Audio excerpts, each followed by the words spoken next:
ഇന്ന് തന്നെ ഡൗൺലോഡ് ചെയ്യൂ. കാണൂ നിങ്ങളുടെ ഫേവറേറ്റ് ഷോസ്. വളരെ ലളിതമായ ചടങ്ങുകളോടെയായിരുന്നു വിവാഹം നടന്നത്. വരന്റെയും വധുവിന്റെയും കുടുംബാംഗങ്ങൾ മാത്രമാണ് വിവാഹ ചടങ്ങിൽ പങ്കെടുത്തത്. സമൂഹത്തിന് മാതൃകയാകുന്ന ഇത്തരം ലളിതമായ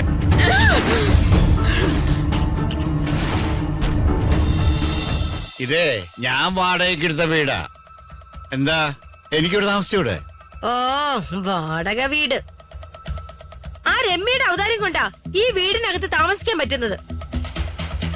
അതിനെ കരയിപ്പിച്ച് ഓടിച്ചു വിട്ടു. എന്താ എന്താ പറഞ്ഞേ? രമ്യയുടെ ഔദാര്യം കൊണ്ടോ? മനസ്സിലായില്ല. മാസാമാസം 1-ാം തീയതി വാടകയായിട്ട് കൊടുക്കുന്നത് എന്താ? കാശല്ലേ? ഈ നാട്ടിലാരും വാടകയ്ക്ക് താമസിക്കണല്ലേ? അതെ, സഹിക്കാൻ പറ്റാത്ത മര്യാദകളല്ലേ ആ രമ്യയോടോ അവരുടെ വീട്ടുകാരോടോ നമ്മൾ ചെയ്തത്. ഈ ഒരൊറ്റ കാര്യത്തിന്റെ പേരില് എന്റെ മോളുടെ ഭാവി എന്താവുന്നോ എന്റെ പേടി. മിണ്ടിപ്പോരുത്. ഇത് പല പ്രാവശ്യം ഇവിടെ പറയണു. ഇത് ഇവിടെ കൊണ്ട് നിർത്തിയാക്കണം.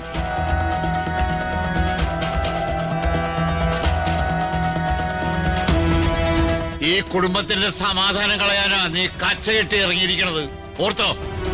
എനിക്കും ഞാൻ പ്രസവിച്ച എന്റെ ഇളയ കുഞ്ഞിന് സമാധാനമില്ല. അതാ ഞാൻ പറഞ്ഞു വന്നത്.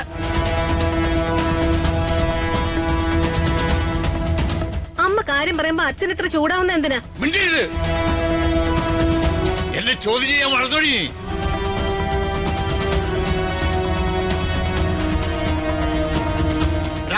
മര്യാദയ്ക്ക് നിന്റെ ഭാര്യയെ വിളിച്ചോണ്ട് ആത്തേക്കോ, ഇല്ലെങ്കിൽ നിന്റെ മുമ്പിൽ വെച്ച് എനിക്ക് ഇവിടെ തല്ലേണ്ടി വരും. നിനക്കത് വിഷമാവും. അടങ്ങി നിക്കടി. എന്തടങ്ങ്? ഞാൻ കാര്യമല്ലേ പറയുന്നത്.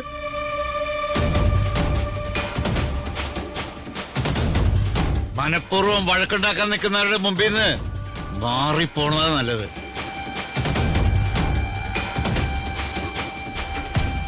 അച്ഛാ,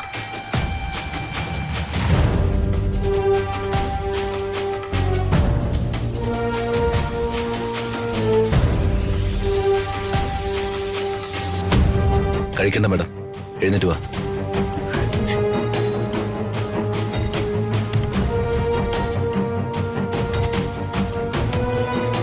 ആ കുഞ്ഞുങ്ങൾ ഒന്നും കഴിക്കാതെ പോയി. ഈ രാധമ്മയ്ക്ക് എന്താ തലയ്ക്ക് വെളിവില്ലേ? ഇങ്ങനെയാണോ മക്കളോട് പെരുമാറുന്നത്? ആ, എനിക്ക് ഇങ്ങനെ പെരുമാറാനേ പറ്റൂ. അത് സഹിക്കാൻ പറ്റാത്തവര് കേൾക്കാൻ നിൽക്കരുത്. എന്ന് വെച്ചാ ഞാൻ ഇറങ്ങി പോണോന്നല്ലോടി നീ പറഞ്ഞതിന്റെ അർത്ഥം? ആ, അങ്ങനെയെങ്കിൽ അങ്ങനെ തന്നെ. നീ ആരാടി? നീ ആരാണെന്നാടി നിന്റെ വിചാരം? എടി, ആ രമ്യയുടെ വക്കാലത്തും പിടിച്ചോണ്ട് നീ തല്ലി തകർക്കുന്നത് നിന്റെ കുടുംബം. ഓ, അതങ്ങ് ഞാനങ്ങ് സഹിച്ചു. നീ ആ രമ്യയുടെ രഹസ്യമായിട്ട് എത്ര ലക്ഷം രൂപ വാങ്ങിച്ചിട്ടുണ്ടടി? അത് കൊടുക്കാൻ മാർഗമില്ലാഞ്ഞിട്ടല്ലേ നീ അറവുമാടിനെ വിൽക്കുന്നത് പോലെ നീ മകനെ അവർക്ക് വിൽക്കാൻ നോക്കുന്നത്? പരട്ട തള്ളേ, എന്റെ അമ്മയോട് മര്യാദകൾ പറഞ്ഞാലുണ്ടല്ലോ. പറഞ്ഞാ നീ എന്തോ ചെയ്യോടി? എന്തോ ചെയ്യോ? എന്നെ അങ്ങ് വിഴുങ്ങി കളയോ? പോടി കർക്കിടക വേടല്ലേ? ഈ മാരണത്തെ മര്യാദയ്ക്ക് നിർത്തിയില്ലെങ്കിലേ ഇവരുടെ കഥ ഞാനിപ്പോ തീർക്കും. വിടാനാണ് ഞാൻ പറഞ്ഞത്. എന്നെ വിടാനാണ്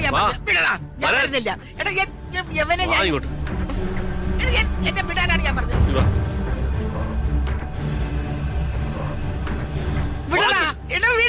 വിടാനാണ് ഞാൻ പറഞ്ഞത്. ദയവ് ചെയ്ത് നിങ്ങളൊന്ന് അടങ്ങി നിൽക്ക്. ഇവിടെ നിന്ന് എല്ലാവരുടെ കരുതി കയറിയല്ലേ രായ്ക്ക് രാമൻ ഇവിടെ നിന്ന് ഓടേണ്ടി വരും. നമ്മുടെ പദ്ധതി എല്ലാം പൊളിയും. കൊട്ടാരം പോയിട്ട് ഒരു തീപ്പെട്ടി കൂട് പോലും കിട്ടില്ല. ഹൃദയന്ന് മാക്സിമം എല്ലാം ഊറ്റുന്നത് വരെ എന്റെ പൊന്നമ്മേ, നിങ്ങൾ ദയവായിട്ട് വഴക്കുണ്ടാക്കരുത്. നീ പറയുന്നത് ശരിയാ. ഞാൻ ടവേന്ന് പ്ലേറ്റ് മാറ്റിയേക്കാം.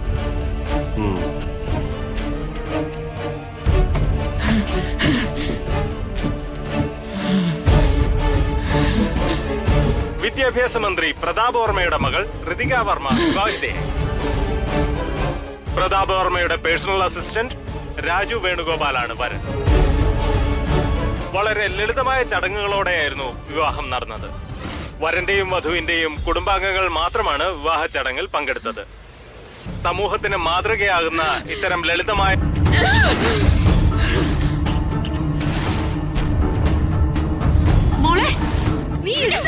കാണിക്കുന്നേ? മോളെ, നീ എന്തൊക്കെയാ കാണിക്കുന്നേ? നമ്മുടെ വീടല്ലേ ഇത്? മോളെ, അടങ്ങി നിക്ക്. രമ്യ, ഒന്ന് പറയുന്ന കേൾക്കാൻ. അയ്യോ രമ്യ, ഞാൻ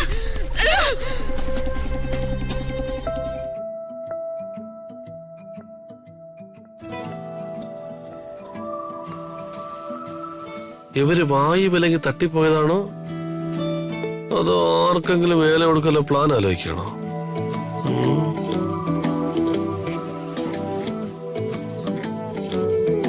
അമ്മേ, അമ്മേ, എടാ നമുക്ക് എത്ര സേവകര് വേണം? എടാ നമ്മുടെ കൊട്ടാരത്തിലേക്ക് എത്ര സേവകര് വേണം? എത്ര കുതിരകൾ വേണം? കിളി പോയാ അമ്മേ? ഓ, നല്ലൊരു സ്വപ്നമായിരുന്നു. ഈ വൃത്തികെട്ടവൻ വന്ന് അത് നശിപ്പിച്ച്. കൊട്ടാരത്തിൽ കയറി കൊച്ചമ്മേണി തമ്പുരാട്ടി വിലസിയിരുന്നങ്ങ് ഉറങ്ങായിരുന്നല്ലേ? എന്താ വിലസിയാല്? എടാ മലർക്കൊടിക്കാരന്റെ സ്വപ്നമൊന്നും അല്ലല്ലോ, നടക്കാൻ പോണ സ്വപ്നമല്ലേ? ധൃതിമോളുടെ കൊട്ടാരം ഞാൻ എഴുതി വാങ്ങിച്ചിരിക്കും.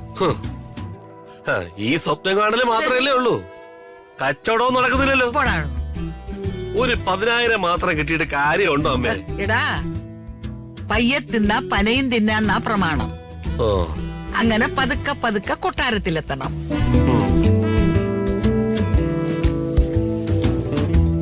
ദേ, നിന്റെ ഭാര്യ വരുന്നുണ്ട്. ഈ കാര്യം അവൾ അറിയണ്ട. അവള് രമ്യയുടെ ആളാ. എന്താ അമ്മയും മോനും കൂടെ ഒരു ഗൂഢാലോചന? ഞാന് പിന്നെ ഇവന് വേറൊരു കല്യാണം ആലോചിച്ചതാ. ഇവന്റെ അമ്മാവന്റെ മോൾ ഒരുത്തി പൊര നിറഞ്ഞു ഓട് തകർത്ത് അവളെ നിപ്പോണ്ട്. അവളെ കെട്ടിച്ചു കൊടുക്കാന്ന് കരുതി. തള്ള ഇന്നത്തെ യുദ്ധത്തിനുള്ള ശങ്ക വിളിച്ച്. എന്റെ ദൈവമേ! അമ്മേ, അച്ഛാ. ആ, എന്താടാ? ഞാൻ ജോലിക്കായിട്ട് വർമ്മ സാറിന്റെ അടുത്തേക്ക് പോവാ.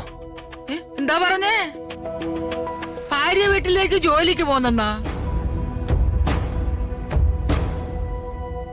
ഇനി ഭാര്യ വീട്ടിലേക്ക് പോണതേ മരുമോനായിട്ടായിരിക്കണം, അല്ലാതെ പണിക്കാരനായിട്ടല്ല. അതിനവൻ മരപ്പണിക്കാരനായിട്ട് പോണതല്ല. അവൻ മിനിസ്റ്റർ പ്രതാപ് വർമ്മയുടെ PA ആണ്. അപ്പോ ഗവൺമെന്റ് സ്റ്റാഫ്. PA ആവുന്നതിന് മുൻപും ഞാൻ വർമ്മ സാറിന്റെ വിശ്വസനായ ജോലിക്കാരനാ. ഇവൻ എപ്പോഴും ആ വർമ്മയുടെ തിരുമോന്ത കണ്ടോണ്ടിരിക്കണം. അല്ല, ഭാര്യയെ കൂടെ എഴുന്നള്ളിക്കുന്നില്ലേ?